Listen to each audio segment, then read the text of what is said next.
So, ito mga sir, ginawa natin for today. Honda ADB 160. So, ininstalla natin ang Pia Horn, Senlo X1 GTS 80 watts, at Senlo X1 na 60 watts. So, dalawang MDL nilagay natin, isang auxiliary light, saka isang MDL mga bossing. So, ito, ganitong wiring natin. So, dito sa Gawan Yellow Workshop, hindi natin minamadali. So, actually, isang motor, isang araw lang ang ginagawa natin, lalo na pag ganito ka-intense or ganito karami install sa motor. So, ito, pakita natin sa inyo or pasilip natin yung klase ng wiring na ginawa natin dito mga boss. So, ayan. So, makikita nyo, dito yung kanyang switch. Pakita natin muna yung kanyang switch. So, gumamit tayo ng ganitong switch para sa kanyang high and low ng kanyang X1 GTS. So, sa 80 watts, ito yung ginamit namin. Tapos sa X1 naman, 60 watts, ito yung ginamit namin mga boss. So, ayan. Tapos dito sa kabila, ito naman yung selector ng kanyang loud horn, tsaka stock horn. So, loud horn, stock horn niya, wala siyang passing. So, ang passing niya nakaseparate. So, stock switch, naglagay lang tayo ng switch dito mga sir. So, naglagay lang tayo ng switch dito para stock switch pa rin. At ito yung kanyang passing light.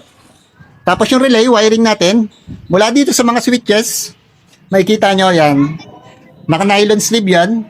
So, dito, sa pinaka-handlebar niya para malinis at maganda tingnan mga sir. So, ayan. Naka-nylon sleeve siya. Tapos sa kababayan dito, ito yung kanyang relay mga sir. So, makikita nyo, 5 yung relay niya. So, actually, hiwa-hiwala yung bawat MDL na relay. So, sa isang MDL, 2 relay. So, ayan. So, ito para sa kanyang X1 GTS, X1, at sa kanyang loud horn. So, ganito ang pagbawa-wiring natin mga boss. So, plug and play yan. Mula sa switch, plug and play dito, papunta sa kanyang MDL. Ganon din yung kanyang ballaster ng kanyang MDL. No? Naka-plug and play rin yan. Para in case na masira or gusto nyo mag-upgrade ng inyong MDL, masira ang inyong switch, plug and play lang, bubunutin nyo lang dito sa mga socket na to mga boss. So matibay yan.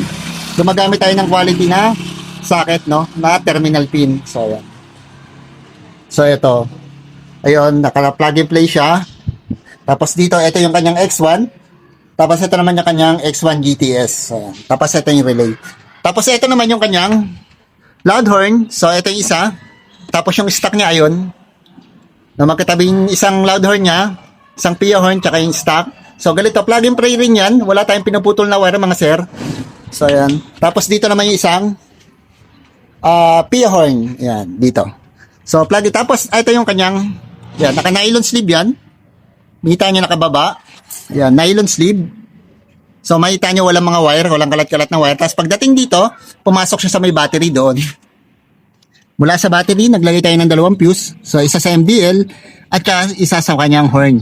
So, sa isang MDL, magkasama na dyan yung X1 GTS at yung X1. So, gumamit lang tayo ng medyo makapal na wire para mas mabigay niya ng tama yung current na kailangan ng 2 MDL na in-install natin. So, tapos dito sa battery terminal, yan. Naglagay tayo ng I-terminal, nakahinang yan, pure copper yan, ganoon din sa kabila. Ito, yung additional na ground niya mga boss. Ayan. So, ganyan tayo dito mag-wiring. So, medyo matagal lang talaga sir. Tulad nito, ginawa ko to ng alas 10 ng umaga. So, natapos na ako mag-alas 5. So, isang motor lang to. Pero, quality wiring kasi ang pinakikita natin o ginagawa natin, hindi quantity mga sir. So, yan, quality tayo, hindi quantity. So, yan. Kaya pag magpapagawa kayo dito, so schedule lang para magawa natin ng maayos ang inyong motor. So yan, makikita nyo walang mga wire na sabit-sabit. Pakita natin ilalim. Yan, wala kayong makikita ang wire na sabit-sabit dyan. So malinis na malinis siya mga sir. Lahat yan naka-sleeve. Ayan. So ito. So yan, ito yung kanyang nakababa, naka-sleeve rin yan. So yan. So, wala tong cut wire, no cut wire.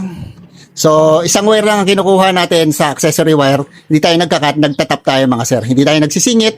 Bawal ang singit dito, kailangan nakahinang ang bawat tap ng wiring niya mga boss. So, ayan.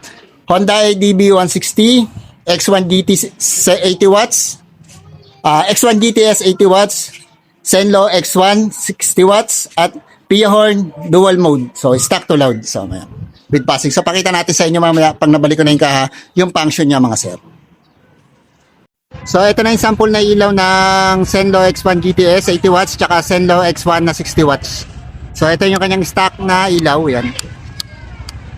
Tapos ito naman yung kanyang X1. Low. Low niya color white. Tapos high niya white tsaka yellow. Tapos yung kanyang GTS, low niya ay white. Ayan. Tapos ang high niya naman ay yellow. Tapos passing. On, low, passing. High, passing. Tapos stock horn.